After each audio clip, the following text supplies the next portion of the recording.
They're coming, guys. One more time. Give a huge round of applause. Here they come.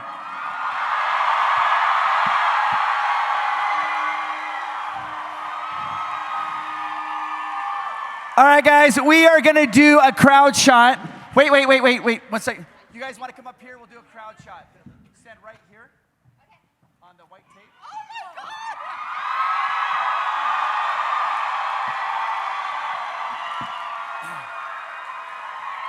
Pull out your flashlights.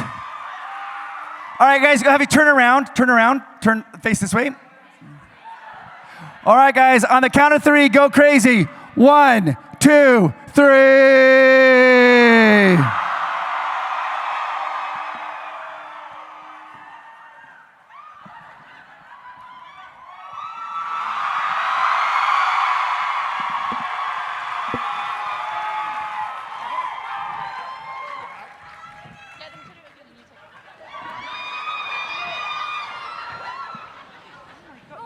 Welcome.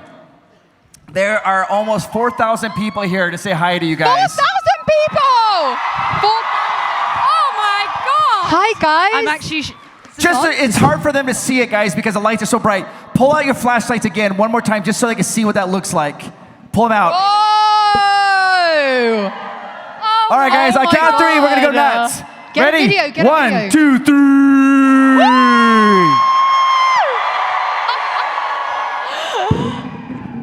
This is insane. Wait. I'm shaking. Salt Lake City, you win.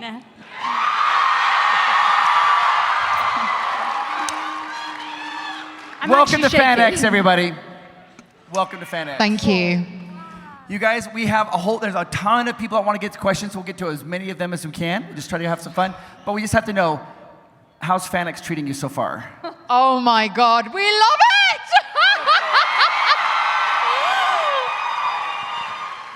Dev and I have been talking about the great things about Salt Lake City. That sounds like a lie, like we're just trying to fan service, but actually it's true. You adore Salt Lake City. I want to move here. Yeah. I said this to Neil as we were driving from the airport. I was like, Neil, I know we've only been here for like 2 minutes, but I really love it here. I want to live here. Great town. I'm just flabbergasted. Look how many there are. That's insane. All right, let's get into it. Let's get into our first question right here. Hi, love all of you. What's your name? Tatum. I love the echo sound. What's your Hey, name? girl dinner. Girl dinner. Hey, Tatum. So it's obviously with this story-driven, a lot of love put into it. What was it like for those vulnerable moments? What was it like to act that? Whether it was as small as Astarion turning around reluctantly or the climax of your character's story.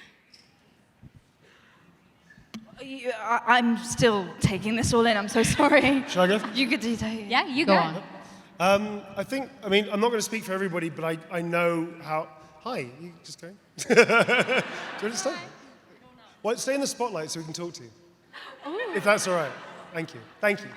Yeah, it's good to see you, right?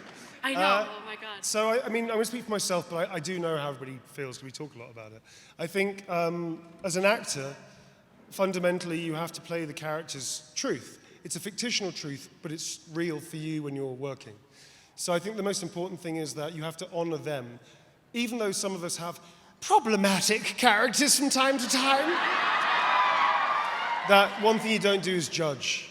Because that's the audience, the players, the audience's role, is to make their own decisions about how the story goes and how they feel about it. So from my point of view, these vulnerable moments are gifts. Because we get to play these stories that have been so well written by all the writers at Larian. This game that's a masterpiece that's made by Larian. We get to honor and jump into the shoes, sometimes very nice shoes, of these characters and get to connect with the audience through our work as storytellers. So I know it's the same for everybody, but from my point of view as well, it was a near perfect, it was a perfect job. It was a perfect job. Yeah. I got to meet friends as well.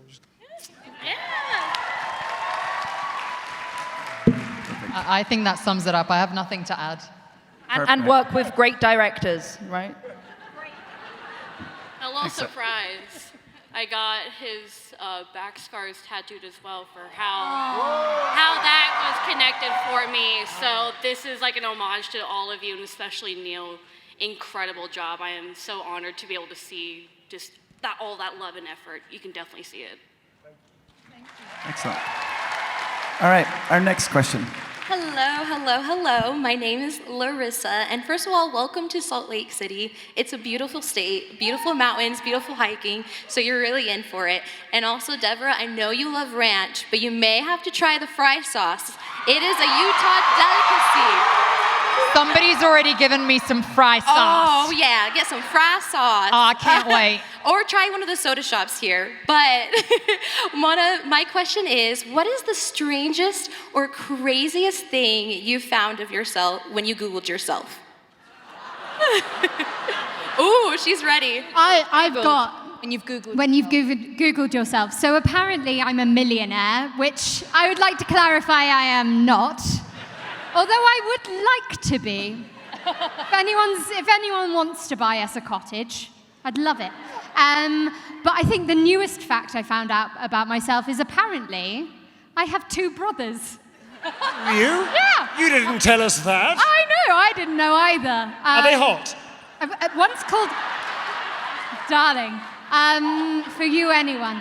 One's called Hans, I think. Hans. So bizarre. Does that make you Gretel then? So yeah, that was the wildest one for me. What about you guys? Go on. Oh no. I don't want to destroy my own dreams. People saying that we're in a throuple.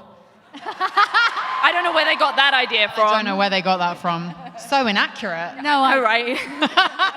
We never spent any time together, ever. The funniest one that I found was, it was like a tabloidy kind of thing, and it was like, Deborah Wild shares her workout routine. I was like... And it was like, she goes, shares new pictures on a paddleboard. Never been on a paddleboard in my life. Paddleboarding, apparently, I do yoga, apparently. Yeah, which is hilarious to me because I just sit at home eating ranch. So I can confirm this is true. that's my workout routine. I've got another one. I discovered that I had a Wiki Feet profile. Oh, We you all made it know. now. Their Wiki, Yeah, and they had them. I'm very proud to be on WikiFeet, actually. That's a very high score. You almost... Got to Darling, keep, you've gotta keep made these it, babies yes. covered up, yeah. Descending Oh my into God, chaos speaking already. of feet, can you see that I'm wearing emperor socks? Can the camera see that? Look how cool. But that's all you're getting, no more. Yeah. All right, Me? next question. All right. That I was dead. But you were a vampire, that makes sense. Okay, so news AI. Can we use profanity or not? No profanity. No, I'm not asking you. I'm asking our moderator. Can we no swear? profanity, right? Can we swear? Oh, yeah, go for it. Okay. Knock yourself out. I'm going to use a light swear word. It's not a bad one. A light. Yeah. We'll say PG-15. Yeah, sure. Okay, sounds good. So AI news is bullshit. And what it did is it took me saying something about an actor I admired who passed away, and it came up, Dave Jones, who plays Halcyon, literally spilt his tea, which is very British, because it said Neil Newbon passed. And for a while, people were like, he's dead? So I get a morning message from Dave saying, I almost had a heart attack. Are you okay? So yeah, AI news, don't trust it, man. Yeah. Love it. The algorithm. Next question. Hi, I'm Alex, and Hi, Alex. Hi. I want to know what you think is the most important part of building a character through their voice. Oh, good question. That is- Yeah, very good question. So for me, it's about getting I'm going to nerd out now. So if anyone's, I gonna love do a Neil. acting so much. So I kind of approach roles like a detective, and I Sherlock Holmes the shit out of it. And I look through, my pipe? Oh yeah, Aliona actually bought me a pipe, not to smoke, but to just sit there with my scripts. You have a thinking I have a pipe? thinking pipe. Do you do this? Literally, I like it.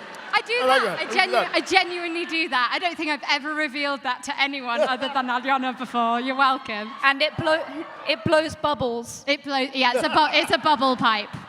Yeah, I'm sophisticated, and I go through the script like a detective and try and find as much as I can. Like I look at how the character speaks. I look at what questions they ask. I look at all the context I possibly can. Get all the clues the writer gives me, and I have far too much fun doing it, and that's how I approach the character. Nerd. Shall we? I'm conscious of. Is that the time we have left? Yeah. So maybe we just do a couple of us answering as opposed to everyone. We want to answer as many people as possible. Maybe. Yeah. Thanks so much, man. We could go 5 minutes over, but we have a hard stop because of the next panel that comes in. Yeah. Lovely to meet you. Thanks for the question. Thank you. Thank you. Hi, my name's Ayla. My question is what skill do you wish you could improve upon that you have not had the chance to yet? Time management.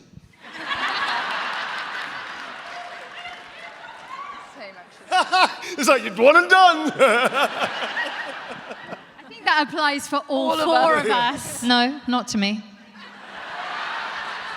I'm very organized. Aren't I organized? You are. Very organised. And I manage Very my time organised. very well, so that answer is not for me. You were the last down this morning. I'm the last to get here for the panel. Anyway.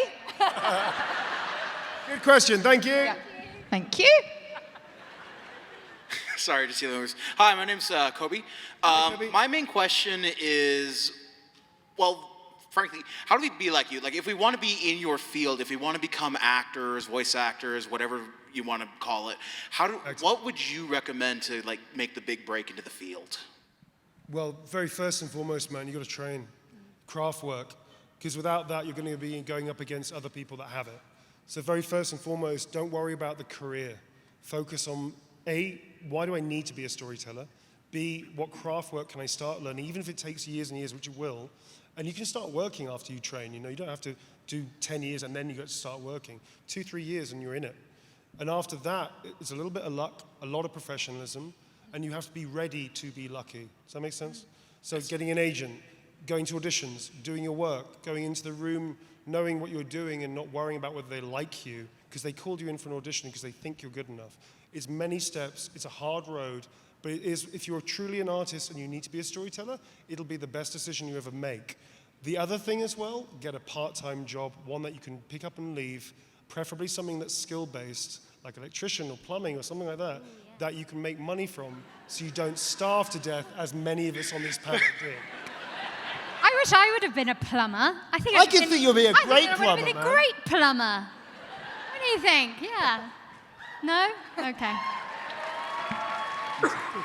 I think the one thing that you have to realize is they truly are voice actors. There's a lot of people who do they can do funny little voices. Actors. Oh, we're Actors. actors. What's that? We prefer the term actors. Oh, yeah, right.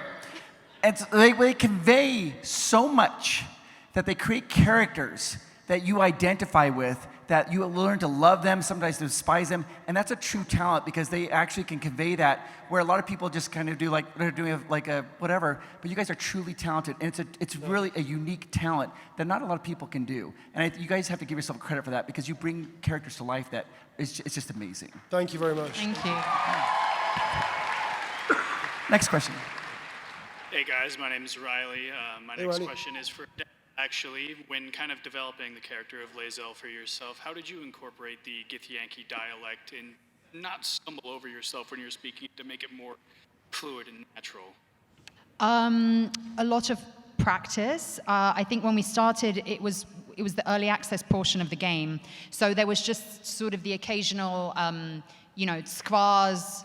I suppose isn't really a Githyanki word, but this short phrases. And then as the game went on and we went into Acts 2 and 3, the phrases got longer, and then we got into sentences that would be kind of running over one line and into the next line, and I'd be like, okay.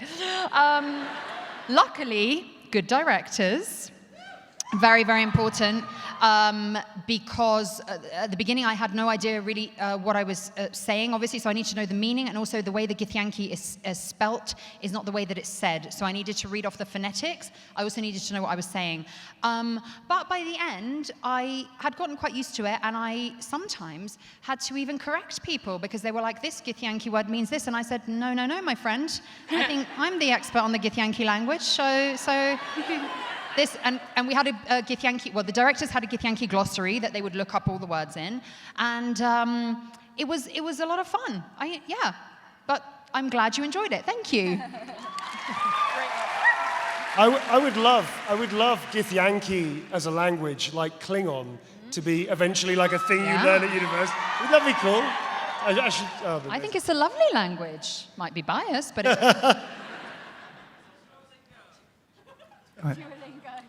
Duolingo. I love that. Yes, yeah. I'm Remy. I spoke to a couple of you earlier. So there is a wide collection of classes and races that you can choose from in-game. So what class and race would you want to be in the universe? Rich.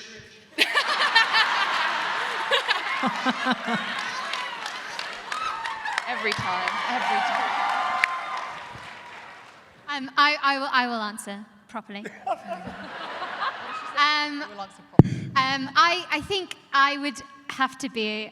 I change my mind a lot, but I'm probably a barbarian, actually. Aliona will confirm. Yeah. Yes. Dev. Probably a bard. Because I am one in real life. And that's my answer, yeah. Same answer. Oh, don't do that. That is my answer. I rizzed Jen. I rizzed Shadowheart. I'm clearly a bard. It's true. Thank you. Next question. Hi, my name is Ari. My tab's name is Calathea. Hey, Ari. Calathea. I just wanted to know, like, how has your perception of your character changed from when you first got the role to now that the game's been worked on, the game's been out? Like, how has that developed? As a squirrel, I'll answer that. Yep. I discovered how deep and profound Corinna the Squirrel really was to the game. Yeah. Thank you. It really moved a lot of people. I'll stop. I'll let them answer. You answer properly, Jen. I will answer Go on. properly. So Shadowheart at the beginning, I don't know if any of you played Early Access, but she was a little spiky. She was a bit of a bitch. And I think the writing really changed. But also I think... Did it? Hey! If she's a bitch to you, you're not playing it properly. Learn boundaries, people. Learn boundaries. And now I love her and she's the best and you can all shut up. That's it. That's my answer. Thank you. I've always loved Lae'zel from the very moment I set my eyes on her little lovely bumpy spots and her little, what was it, chewable ears and her boopable nose. So I don't think that my perception has changed. If anything, I was very surprised by people's perception of Lae'zel because I have loved her. As Neil said, you'd never judge your character, so I never thought she was rude or standoffish or a bitch or anything like that. And then when the game came out and people were like, oh, Lae'zel's really mean to me, and I was just like, oh, that's kind of a you problem, really, isn't it? And I still stand by that. Amazing. Hi, my name's Amanda. Hi, Amanda. My question is, what, if any, preparedness what you did to go into your characters? Like if it was researching or what? As the squirrel, lots of running around in the woods, looking for nuts, lots of climbing trees, in fact. Very deep work. Yeah, I mean, I think we all had such a long time of gestation period of doing the work and stuff. Me personally, it's what I live for. I love the craft work of acting. So I used literally everything I've ever learned as an acting tool, from Meisner, Laban, I'm a method actor, mask work, commedia dell'arte, even like animal work, observation. I even based it on 3 of my friends. sorry, one of them passed away recently, so a guy called Leendert van Nimbergen. So Leendert is a good example of how you can use almost anything for your role. So Leendert was a dear friend of mine. He has some amazing qualities to him that I wanted to seed into this character because I knew it would require something beyond what maybe just my craft work. So you can use almost anything. Music is a great thing, musicality. I think that's the joy of it. I think if actors skip over that, they're missing the point. Because the joy of acting is the research, is then the experimentation, is then throwing it against the wall and see what stinks. I think that for me has always been the joy of this, of like, we get to really create. And it's a living moment. Film and TV and games are different because they capture it. But the essence, like theater, is the same. It's a fleeting moment. Once you've had that experience, it's gone. It's for the audience now. And you step away, and it's a really beautiful thing when you get to work. So yeah, that's it. Wonderful. Hello, my name is Corbin, and my question is one that I feel is a little overdue. What is... What is the... Don't keep us in suspense. Amazing. What is the favorite line that you've recorded for your characters? Favorite line? We know what yours is. Yeah, perfect. Am I wrong in thinking your Squirrel had a line, "Look at these nuts"? Is that weird? No, that wasn't your character. Wish. Yeah. Not that original.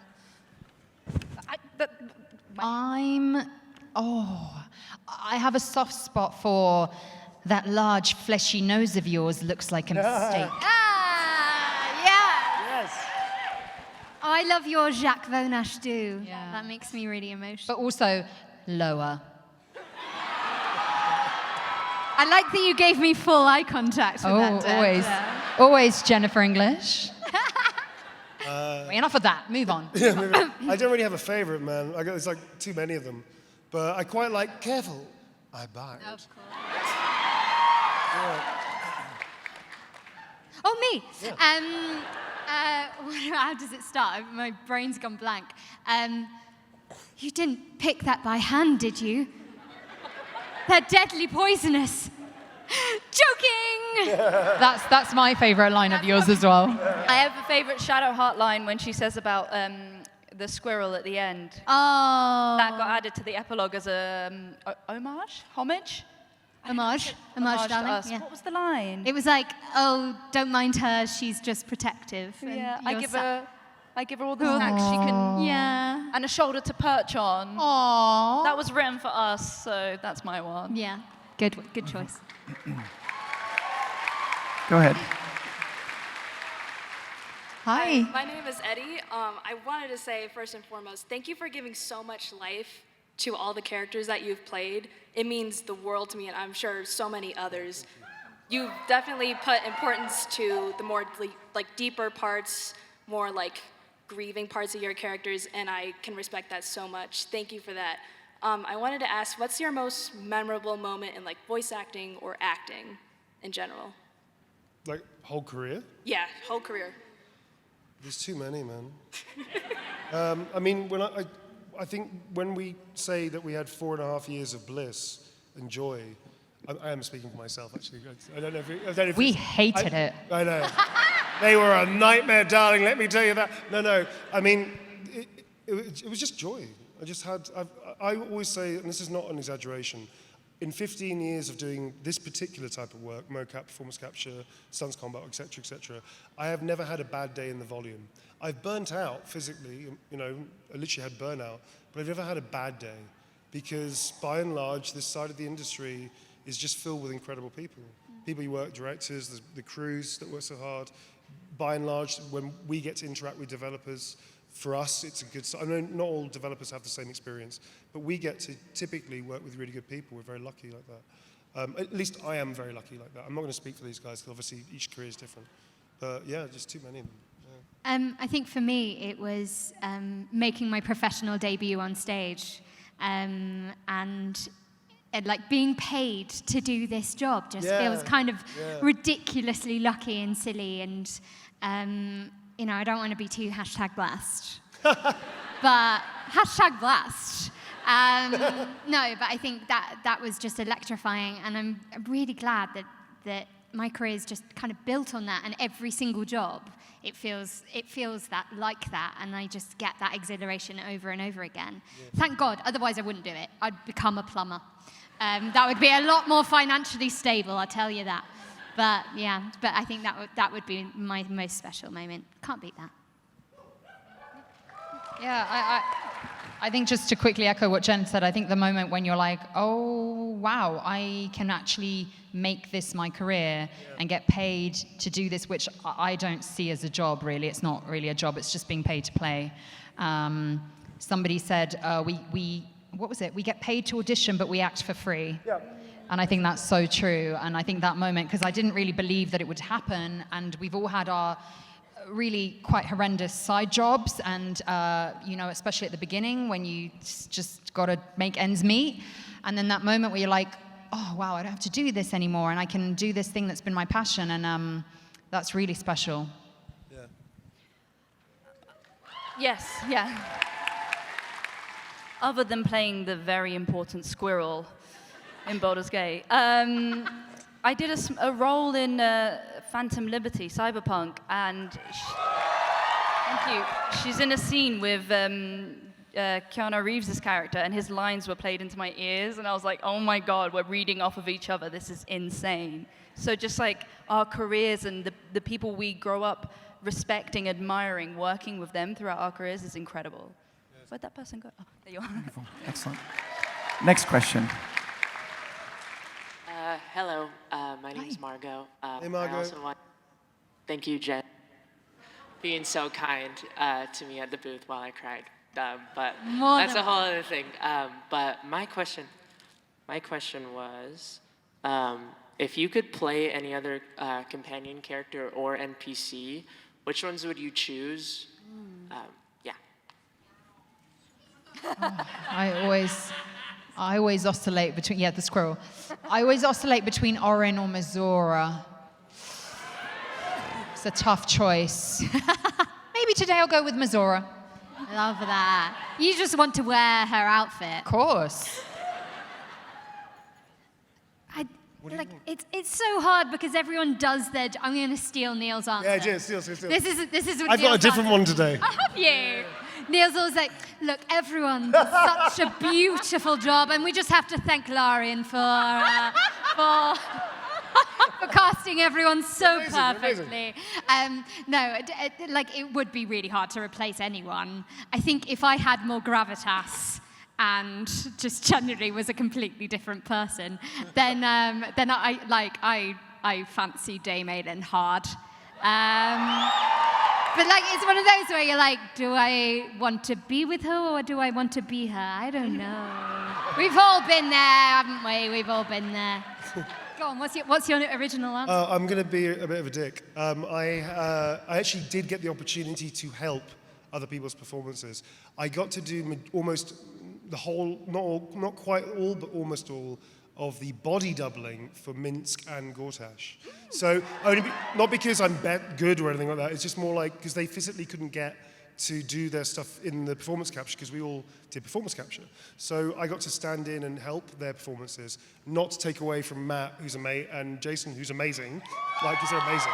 Their performances are incredible. I just helped. So I got a little taste of what it was like, but their work was so good in both roles that it was a privilege to be able to go, oh wow, I get to support a little bit. It was really cool. So I had a little taste. Yeah. But again, wouldn't do it.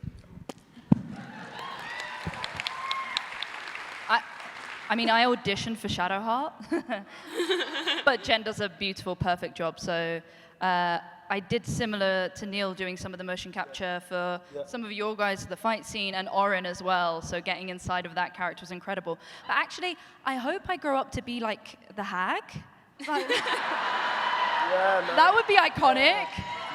Like, you expect you to be like a sweet old lady, but no, I want to be a hag when I'm older. So, yeah. You do that well as well. I support you with that, baby. Thanks, I support baby. your dreams. You still love me if I was a hag? Always. I mean, kind of, yeah. Yeah! I didn't call her a hag. No. Rude. Shut up. Don't worry, babe, I got you. Yeah, that's cool. Thank you. Go ahead. So in D&D, every race and class has stereotypes associated. Oh, hi. Hello. So every class and race has stereotypes associated with them, whether that's intentional or not. And so I was wondering, your characters have a class, have races, and stereotypes associated with those class and races. How did you incorporate or fight against those stereotypes in your acting? By Yeah, this one's mostly for you. Guilty as charged, sometimes literally, darling. Well, it works very well with it, because Stephen Rooney is a genius, a mad genius, and a beautiful writer. He also understood, obviously, the tropes of that. It just allowed me a lot of playtime, because it was always going to be like, oh, we're just going to push it's totally morally grey in many ways. And so as a rogue for life. As a rogue, you get to play with the fringes of what is socially acceptable, right? So that I just saw every moment that was possible and just went with it. Do you know what I mean? Yeah. I played against the stereotypes by not having a single idea or clue about anything to do with D&D, let alone the classes and the other things.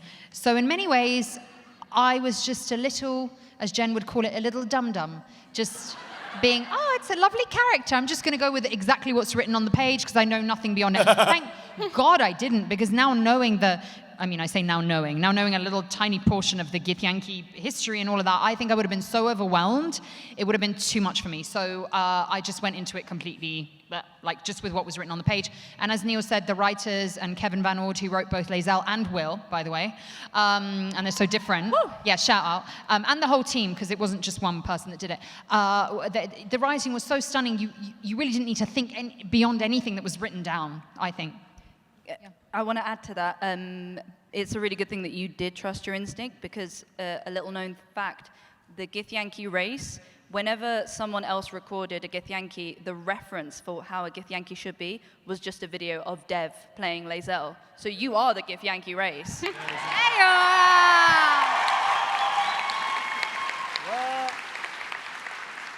yeah, so squirrels. Moving on. Jen? Thank you. No, mine was exactly the same as Dev's. I just went with the truth of the character. And again, thank God, because I think I would have been like, D&D is overwhelming, guys. Did you know? So yeah, same as Dev's. That's it. Bye-bye. Thank you. Next question. Hi. Hi, Pikachu. I think you'll like this question. Okay. I was going to ask, out of all of you who played Baldur's Gate 3, which one of you kicked the squirrel and killed it? Me. Oh, no! Yes. Not your squirrel, Beth's squirrel. I don't know. I mean, still... I didn't know it was going to go splat. I just thought it would be a little... What did you think was going to happen? I thought it was going to be a little tap, but it went flying across. I didn't... It's a small squirrel. Well. That's one of my kind. Sorry. You kicked my family. Thank you. Thank you. Oh, last question. Excellent. Next question. Hello. Hello. Hi. So this question is for Neil, or either you can answer it if you like. But I would like to ask, how does it feel that most of the females in the human race wants to romance your character? Personally, for me, it's because with your character, and especially how you carry out yourself playing that character, I can see that he's like an onion, and... I'm an onion? Sometimes I make people cry, but I'm rather tasty.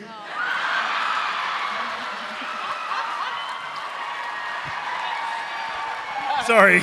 But with all the tears Sorry, Chris. But with all the tears that I had to shed to peel that onion, it would be worth it. How do I feel about it? It's overwhelmingly lovely to have people like my character. To have people peel your onion. Sorry? Have them peel your onion. All right. That. Thank you very much. We've got Next question. 5 more minutes. Hi, I'm Kit. My Kit. question, and I guess, apologies for accidentally killing all of you at one point. Understandable. All made me do it.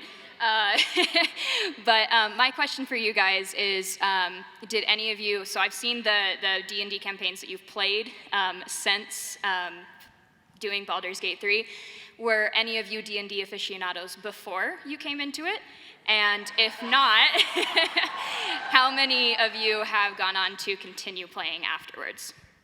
You guys playing D&D? No, because someone keeps on saying, "Oh, I'll host you. Oh, I'll DM for you," and then does it happen? No. And thank you for the question. What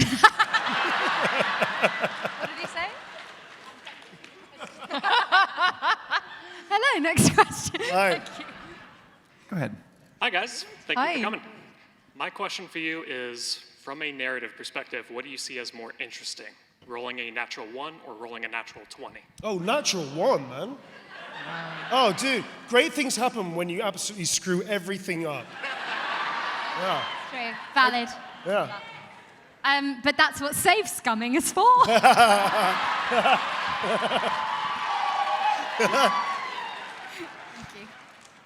Isn't that a t-shirt? That's a t-shirt. Oh, is it? No, it should be a t-shirt. Yeah. Shush you two. Hello. Hello. Just a quick question.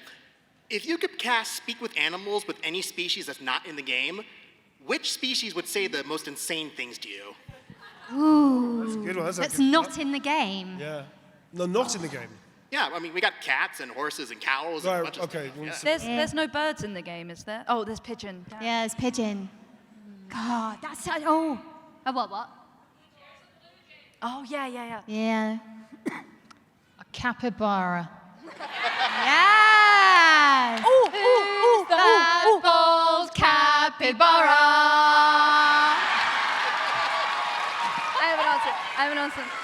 Thank you. Go on. Hippopotamus, so I could speak to Mudang. Mudang? Oh, yeah. Mudang? Who's Mudang? I'll show you at the hotel later.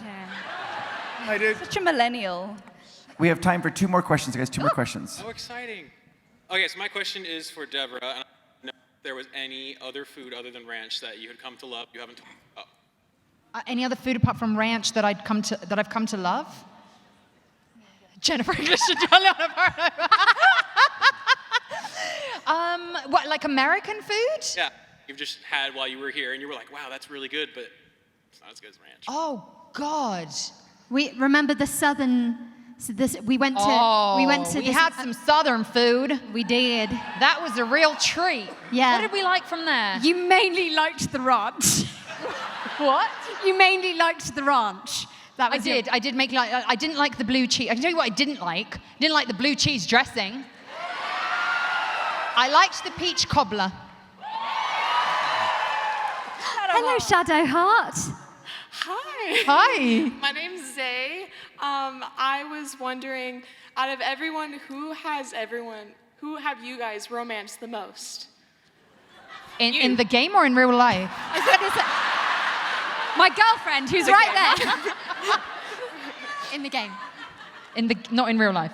In the game. Do you know what? I'm playing my own. Like we're both. But do you know, I'm romancing Lae'zel in my playthrough with Aliana. Convenient. She's really good. Like it's a good romance. Stop! Your girlfriend's right here. Yeah, she doesn't mind. That's what the thruffle's all about. But in my Dirge playthrough, I'm romancing Shadowheart, and which is very Neil of me. And but it was really tricky because I want to do full Dirge, but then I'd have to kill Shadowheart, and so now I'm not fully committed to it, and it's sad. Yeah. And I'm going to plead the 5th. You know the answer. You know the answer. We do actually call it on my stream Asturbation. And that is everything I'm comfortable saying without a lawyer present. Thank you very much.